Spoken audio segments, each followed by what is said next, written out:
Let's bring in the Nationals leader in the Senate, Bridget McKenzie now. Lots to talk about in budget weeks. Let's start with the future made in Australia. It looks like some of the WA Liberals are keen on it, but not so much Peter Dutton.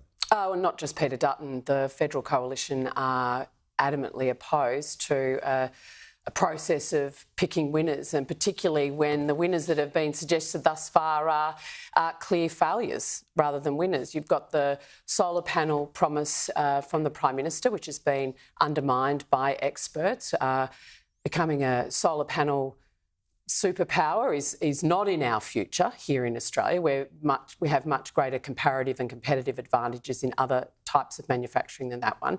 And their other promise under this particular fund, as I understand it, was for the quantum computing, where the intellectual property itself will be stored in the US, not here at home. So we are absolutely... But backing things like critical minerals, processing of and refining of critical minerals, that's a huge industry of the future. Why would the coalition not be on board? Critical minerals processing here when we're in government as well. What we're not backing is processes that aren't transparent around the decision-making and seem to be backing in Labor mates rather than actually going through a proper process, which is what we've seen so far with the two claims against that particular fund at the moment. You're going to look at it in a bit more detail, though, because they are saying that they're going to have appropriate and rigorous governance to make sure that any of those initiatives that they back, whether in renewable hydrogen or critical minerals, that they do stack up.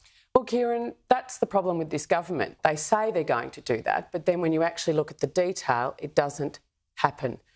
We see that in regional grant funding, we see that in emissions standards, we see that right across the board. They say one thing, but when it comes to the actual process of governing, they're going to keep our borders safe. They're not going to change Operation Sovereign Borders.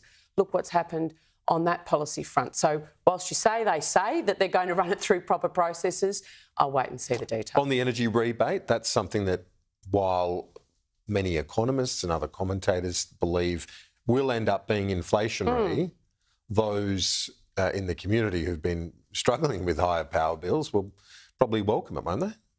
Well, of course. So politically, Australians it's a smart move. Well, in the short term, Kieran, when you're governing, you've actually got to do things that are in the national interest in the long term. So, yes, $300 less on your power bill will actually make a difference, and so we're not going to stand in the way of that. But economist after economist after economist is saying this budget had the opportunity to be contractionary, to actually give Michelle Bullock and the Reserve Bank strong signals from this government that they're going to get their spending under control and therefore put downward pressure on inflation so that Michelle Bullock and the RBA can bring those interest rates down, because that is actually what's killing people in the suburbs right now.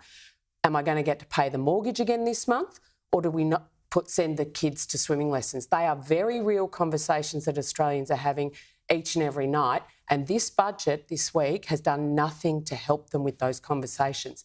And what does Peter Dutton need to do tonight then to flesh out what he'd do? Because we're not that far away from him. No, the next election. And I think Peter Dutton and obviously the Shadow Ministry team's been working very, very hard over recent months to actually pull together a series of policies that go to the heart of addressing the cost of living crisis that Australians are going through.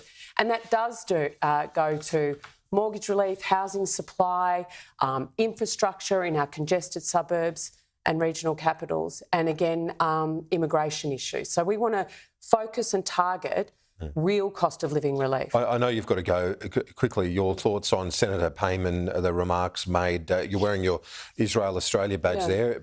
She's called the treatment of Palestinians genocide and used the phrase from the river to the sea. Well, it's absolutely appalling. Is that free speech in Parliament House from a backbencher? It is. But so what's the Prime Minister going to do with that, with this senator who's completely been subordinate to him, has absolutely slapped him in the face on his public remarks?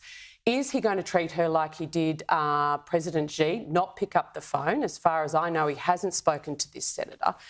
And I think it's a sign of weak, flaccid leadership from the Prime Minister that he can't pull these recalcitrant senators or even his ministry team into line. It suggests to me, Kieran, well, it suggests to me that he either is weak and flaccid as a leader when they assert against his authority, Or there's actually a dual strategy being run out of the PMO where he can say one thing to the Australian public and he lets Giles, Payman, Clare, Burke, Cusick run the counter narrative to shore up his, militant left-wing power base and his pre-selectors.